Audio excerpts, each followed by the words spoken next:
ہاں غلام تھے بیچارے یا نوجوان تھے. نوجوانوں پر بزرگوں کو خود ہی حق حاصل ہوتا ہے، جو چاہے کرے. اور غلام تو ملکیت ہوتا ہے، زندہ ذبح کر دے تبھی کوئی پوچھنے والا نہیں. تو جو بیت رہی تھی بلال پر، ابو فقیہ پر، زنیرہ پر، جو ان پر بیت رہی تھی، جو خباب پر بیت رہی تھی، جس طرح ہلاک کیا گیا ہے حضرت سمیہ کو، حضرت یاسر کو، یہ ساری تکلیفیں انہیں بھی تھی. لیکن کیا اس کا یہ بالواسطہ ایذا محمد کے لیے نہیں تھا صلی اللہ علیہ وسلم. آپ کے ساتھی آپ کی جانثار، لیکن آپ ان سے بھی کیا کہیں، فصبروا فصبروا فصبروا. جب ابو جہل بدترین ٹارچر کر رہا تھا حضرت سمیہ اور حضرت یاسر کو رضی اللہ تعالی عنہما، آپ کے علم میں ہے کیسے کیسی ٹارچر کی ہے. جوان بیٹے کو باندھ دیا ایک ستون کے ساتھ، اس کی نگاہوں کے سامنے برہنہ کیا ہے ماں کو.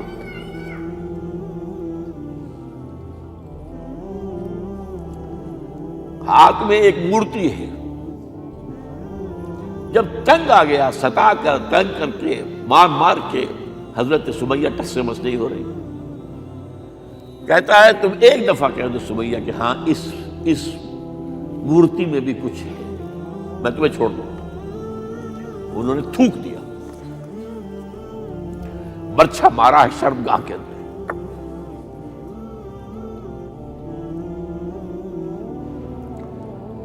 کتنی تکلیف پہنچی ہوگی ان کو.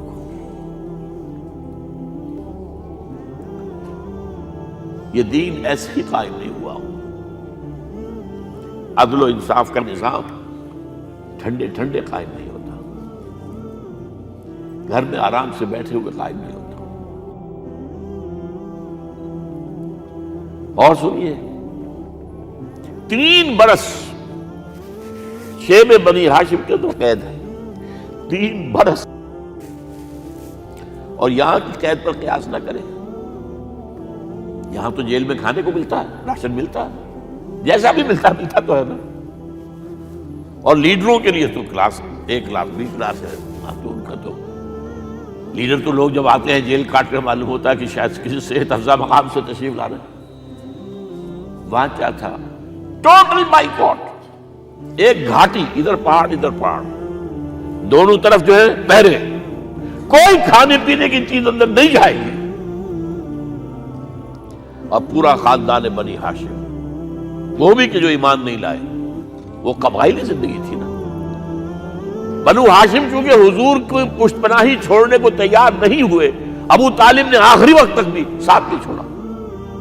ہاں آخری وقت کے قریب ایک بات ہو گئی تھی. ایک مرتبہ تو ہوا کہ وفد آیا ہے قریش کا کہ اپنے بھتیجے کو روک لو، وہ ہمارے معبودوں کی توہین کرتا ہے. ابو طالب نے بلایا اور آپ سے کہا کہ یہ کچھ اپنے رویے کو بدلے. آپ نے فرمایا کہ جان اب تو چاہے یہ میرے ایک ہاتھ پر سورج اور دوسرے پر چاند رکھ دے، میں اپنے اس مشن کو چھوڑ نہیں سکتا. یہ ہے استقامت. اور ابو طالب کے عین انتقال کے وقت جو معاملہ ہوا، جب وفد آیا ہے کہ ٹھیک ہے اب ہمارا جو ہے صبر کا پیمانہ لبریز ہو گیا ہے، اب ٹھیک ہے آ جاؤ میدان میں، تم بھی ساتھ چھوڑنے کو تیار نہیں. ابو طالب نے بلایا، بھتیجے مجھ پر اتنا بوجھ نہ ڈالو جو میں برداشت نہ کر سکتا.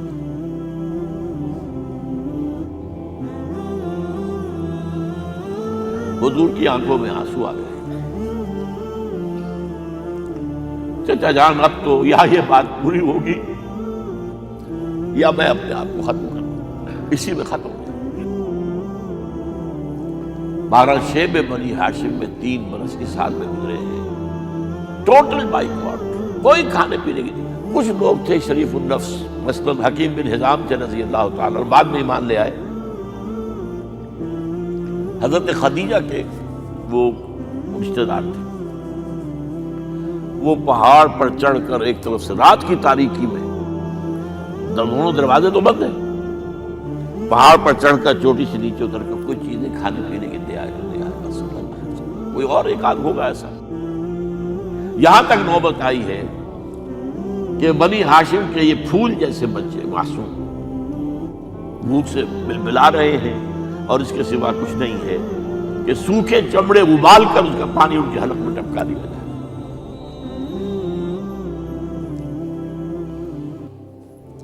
اور جو ہوا وادی طائف میں، جب مکے والوں نے فیصلہ کر لیا کہ آپ قتل کر دو، ابو طالب بھی فوت ہو چکے ہیں، اب کوئی اندیشہ نہیں، کوئی خانہ جنگی شروع نہیں ہوگی،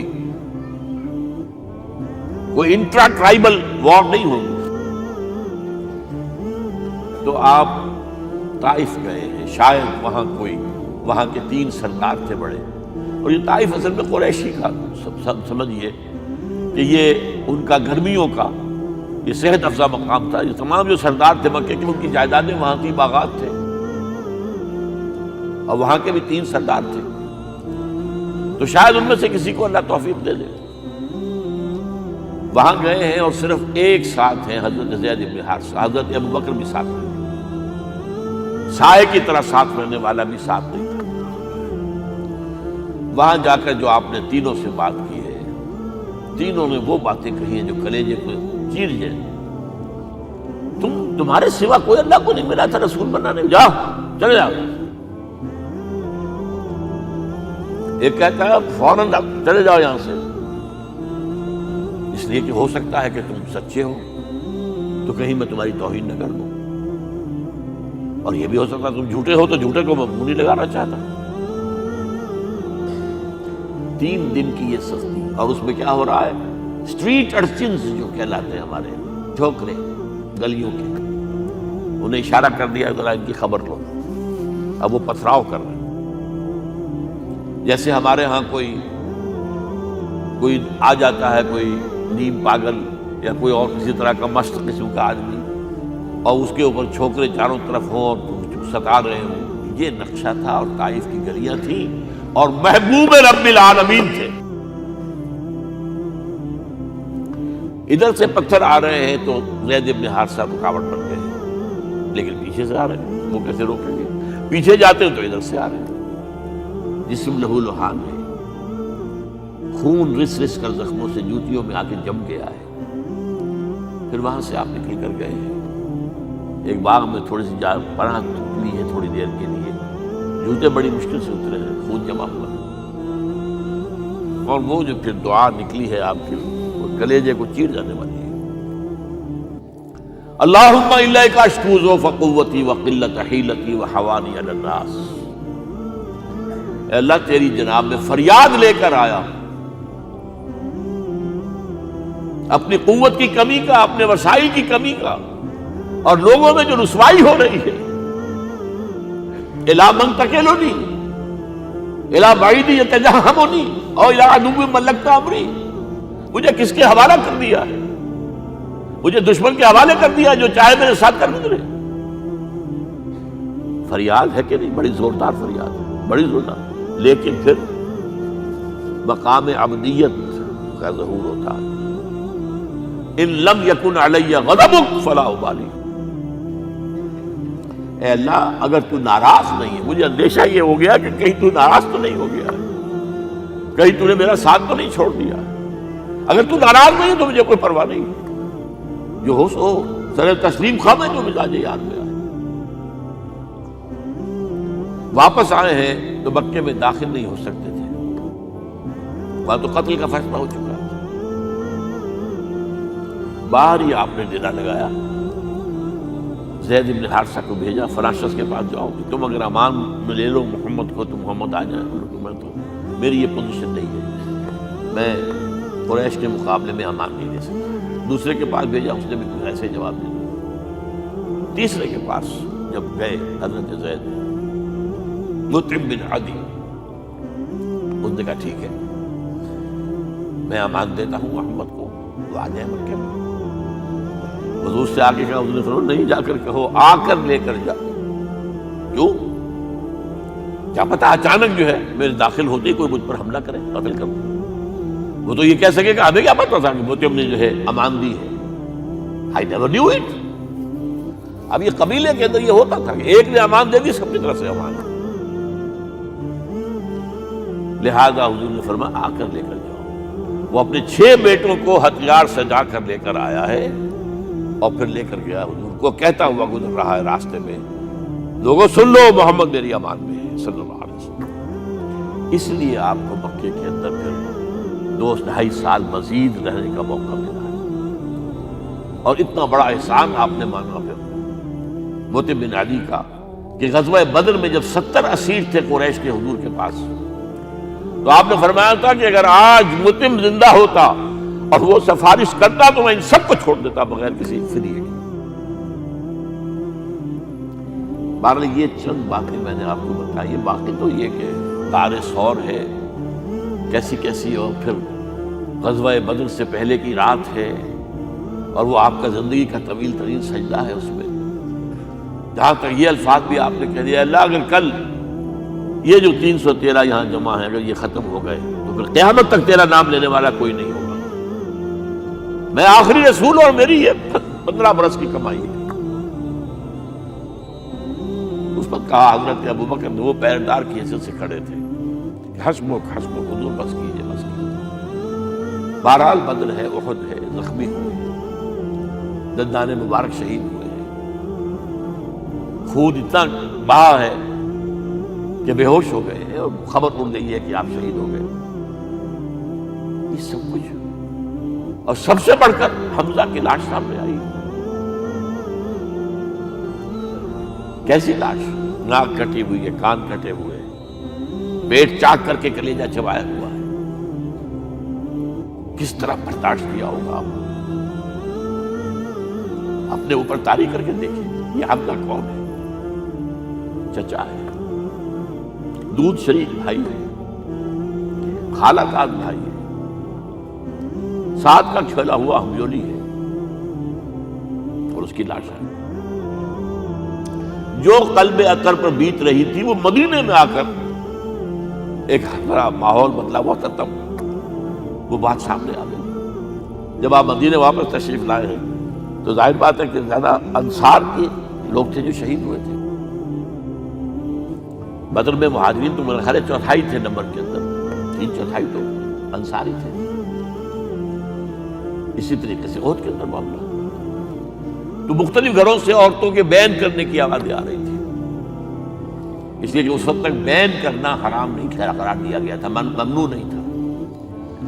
آوازیں سن کر حضور کی زبان مبارک سے نکل گیا اما حمزہ تو فلا بواکی لہو، ہائے حمزہ کے لیے تو کوئی رونے والی بھی نہیں ہے۔